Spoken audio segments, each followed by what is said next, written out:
All characters and source material are copyright 2005. The following is an audio recorded parody of J.K. Rowling's Harry Potter and Hufflepuff Prince. If you have not read the Hufflepuff Prince, now sit back, relax, and enjoy. Harry Potter and the Scary Tiki Mask, a parody.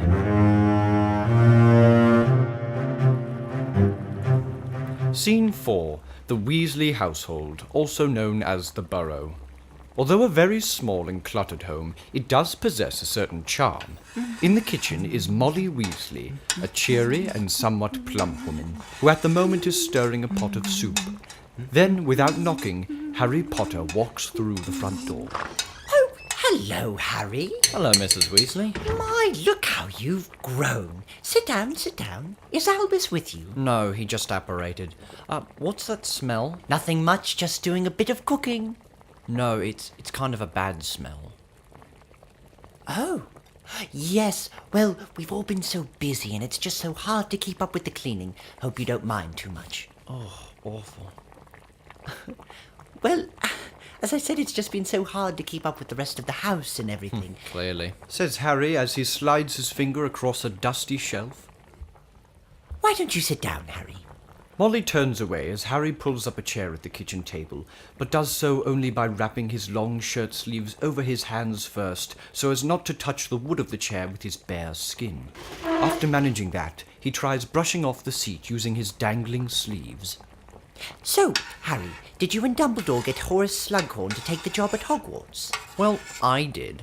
Dumbledore merely insisted that we make fun of Horace Slughorn's last name. Then he decided we should finger paint. I don't know, his motives kept on changing. I'm not even sure his real plan was to get Slughorn to work at Hogwarts in the first place. Dumbledore works in mysterious ways, Harry, but you must trust him. Hungry? Starving, actually. Well, good. I've cooked a nice hot homemade soup made with... I'm sorry. Well, I was. But if I would have known that was what I had to... Oh. Well, I guess... Yeah.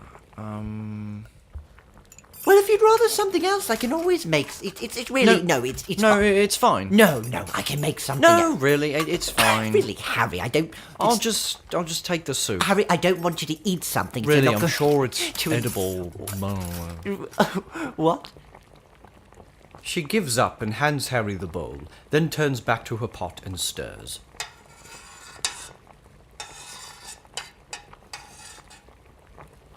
You don't perhaps have like a bucket I could set down next to me, do you? Evening, Molly. Harry, what a pleasant surprise. We weren't expecting you until morning. Well, I'd rather not be here at all, but Dumbledore said that I should stay somewhere safe. By safe, I expect he meant that any Death Eaters would want to stay as far away from the smell as possible. I'm sorry, the smell? Otto, why don't you sit down and eat something? Why, that sounds heavenly. Yeah, and I'll move the bucket between us so we can share it. You know, when we... Blah! Of course, I suppose it wouldn't make much of a difference if it got on the floor, would it? Harry scoops up a spoonful of soup and sniffs at it cautiously. Arthur stares at Harry a bit longer, then turns to his wife, hoping she can provide an explanation for Harry's behavior. She avoids his gaze and quickly places a bowl of soup in front of him, then returns to the stove. So, Harry, Ron and Hermione are here, but Fred and George are actually in Diagon Alley. They've actually opened their own joke shop. Can you believe it? And Percy... Arthur stops and notices what Harry is now doing to the soup. He lifts a spoonful of soup to his mouth, sips half of it, then says, Ew. Percy has been doing some work for the ministry and hasn't been... Hasn't been back for some time, and we... Harry, is there something wrong with my wife's soup? Where to begin? Oh, Harry, did Arthur tell you about his promotion? It's wonderful, just wonderful. Well, don't be rude, Arthur, tell him. I've been promoted to head of office for the detection and confiscation of counterfeit defensive spells and protective objects. Oh, just today we confiscated a whole box full of cursed sneakerscopes, and I tell you, Molly... Wait a minute. Sneakerscopes?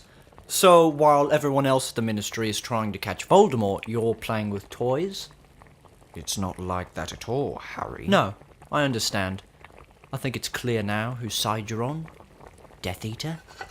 Now thoroughly anxious, Molly frantically helps Harry out of his chair and up the stairs. Ron and Hermione are in the room on the left, so if you just go up those stairs... Piss off! Okay. Once back in the kitchen, Molly makes a stab at acting nonchalant. How's the soup? What in the hell was that?